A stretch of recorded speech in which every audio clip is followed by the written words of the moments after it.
ஒரு கையில் நற்கருணை ஆண்டவர், ஒரு கையில் அன்னை மரியாவின் சிலை. போலந்திலிருந்து ரஷ்யா, லித்துவேனியா வரைக்கும் கால்நடையாக போய் ஆண்டவர் இயேசு கிறிஸ்துவின் நற்செய்தியை பறைசாற்றிய ஒரு துறவி, செயின்ட் ஹயாசிந்த் ஆஃப் போலண்ட். 1185 ஆண்டு போலந்து நாட்டுல பிறந்திருக்காரு. சின்ன வயசுலேயே அறிவிலையும் கல்வியிலையும் சிறந்தவராகவே விளங்கியிருக்காரு. பாரிஸ் மற்றும் பொலோனியா ஆகிய ஐரோப்பா நகரங்களுக்கு போய் உயர்கல்வி கற்றிருக்காரு.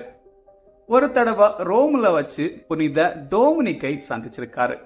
அவருடைய வாழ்க்கையால ஈர்க்கப்பெற்று டோமினிக்கன் துறவர சபையில சேர்ந்திருக்காரு. புனித டோமினிக்கிடம் பயிற்சி பெற்றதுக்கு பிறகு போலந்து நாட்டுக்கு போய் அங்க டோமினிக்கன் சபை நிறுவ முக்கிய பங்காற்றியிருக்காரு.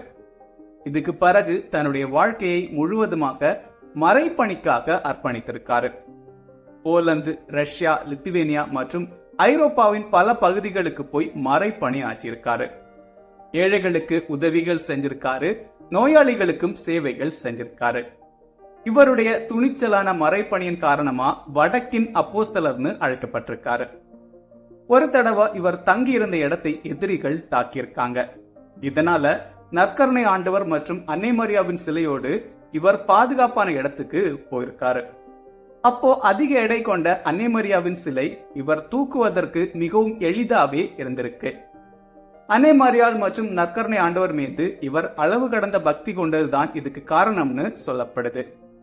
இறுதி வரைக்கும் கடினமாவே மறைப்பணி ஆற்றி வந்த ஹயாசிந்த் இறுதியா 1257 ஆண்டு இறந்து போயிருக்காரு. போலந்து மற்றும் கிழக்கு ஐரோப்பாவின் முக்கிய புனிதர்கள்ல ஒருத்தரா செயின்ட் ஹயாசிந்த் ஆஃப் போலந்து மதிக்கப்படுறாரு. August 17, Saint Hyacinth of Poland, feasted.